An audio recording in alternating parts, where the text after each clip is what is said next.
याद है? हाँ क्या? पनौती पनौती पनौती।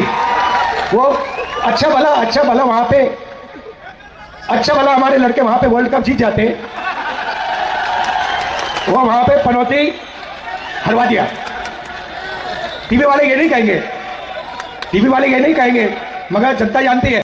जब आप अखबार में पढ़ते हैं कि प्रधानमंत्री श्री नरेंद्र मोदी जी के लिए सरकार ने 2 हवाई जहाज खरीदे 16,000 करोड़ के, 2 हवाई जहाज 16,000 करोड़ रुपए के, तो जान लो बहनों और भाइयों, ये आपके पैसे हैं। ये वो पैसे हैं जिनसे किसानों का कर्ज माफ होना चाहिए था। ये वो पैसे हैं जो पुरानी पेंशन की स्कीम में जाने थे। ये वो पैसे हैं जिनसे आपके लिए पाठशालाएं बननी थी, आपके लिए नए उद्योग बनने थे। कोरोना था, पब्लिक तरस रही है ऑक्सीजन के लिए, पब्लिक सड़क पे भटक रही है कि कोई हमें मदद कर ले, हमें दवाई खिलवा ले, हमें ऑक्सीजन दे दे, सैनिटाइजर मिल जाए। और आप क्या घोषणा कर रहे हैं कि आप पुराने संसद भवन के सुंदरीकरण के लिए 20,000 करोड़ रुपए खर्चेंगे। तो उस समय स्वास्थ्य की सुविधाओं के लिए क्यों नहीं खर्चे? जिन्होंने इस देश की संपत्ति उठाकर अपने बड़े बड़े उद्योगपति मित्रों के हाथों में सौंप दी, वो क्या इससे बड़ा भ्रष्टाचार हो सकता है कि आपने देश के बंदरगाह, देश के हवाई अड्डे, देश की बड़ी बड़ी कंपनियां, सरकारी कंपनियां, जिससे हर बच्चे को रोजगार मिल जाता था, सुरक्षित नौकरी मिल जाती थी,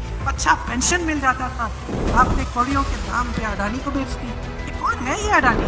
ये कौन है ये एक शख्स जिसके हाथों में आप सब कुछ डाल रहे हैं, जिसके बारे में विपक्ष के नेता एक लफ्ज बोलते हैं जो आप संसद से निकाल देते हैं, घर से निकाल देते हैं, क्योंकि आपसे सवाल उठा है क्यों दौड़ते हैं इस आदमी को बचाने के लिए? क्या है इसमें एक खासियत कि आज ये पूरे देश का मालिक है? ये सारा पैसा, ये सारी संपत्ति किसकी है जो दी जा रही है? ये तो कहते हैं ना 70 सालों में कुछ नहीं किया, कुछ नहीं बनाया। अगर कुछ नहीं बनाया होता तो ये देते क्या अपने दोस्तों को? BHEL दे दिया, HAL दे दिया, रेलवेज दे दिया, बंदरगाह दे दिए, हवाई अड्डे दे दिए, छोड़ा क्या है इस देश के लिए? आपको याद है टाटा, बिरला?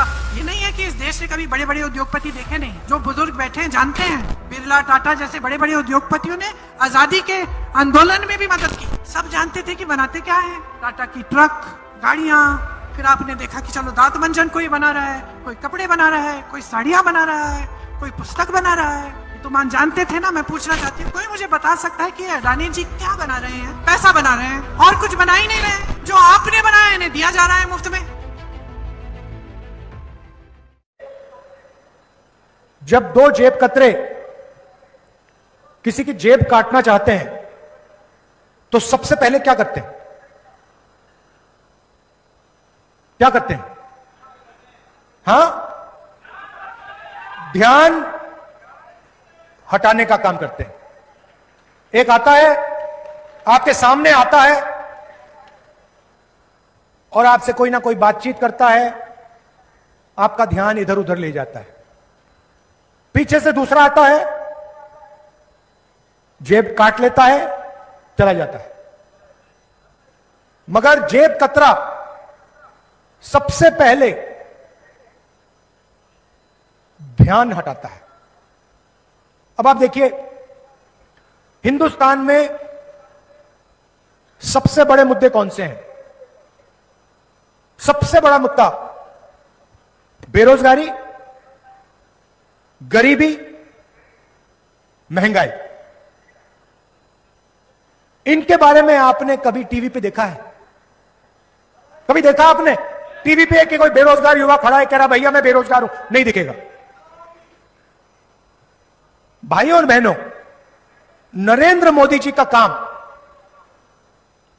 आपके ध्यान को इधर उधर करने का है और अडानी का काम आपकी जेब काटने का है। कांग्रेस पार्टी की सरकार ने गरीबों के लिए, किसानों के लिए बहुत कुछ किया है, स्वास्थ्य के लिए, और उससे ज्यादा हम करने जा रहे हैं। मोदी जी की गारंटी मैं सुनाता हूं आपको।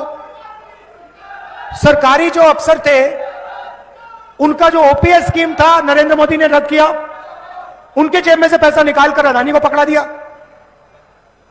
हमने फिर से ओपीएस स्कीम लागू किया, जो आपका हक बनता है हमने आपको वापस दिया। तो आप एक बात याद रखिए, यहां बीजेपी की सरकार आएगी तो जो कुछ हमने आपके लिए किया, चाहे वो ओपीएस हो, चाहे वो स्वास्थ्य की योजना हो, ₹500 का सिलेंडर हो, अंग्रेजी स्कूल हो, ये सारे के सारे काम बीजेपी बंद कर देगी, सब बंद हो जाएगा और यहां पे फिर से अदानी जी की सरकार चालू हो जाएगी। हमने साफ कह दिया है कि राजस्थान में कांग्रेस पार्टी की सरकार आएगी, उस दिन हम ऐतिहासिक कदम लेंगे, राजस्थान में जाति का सर्वे शुरू हो जाएगा।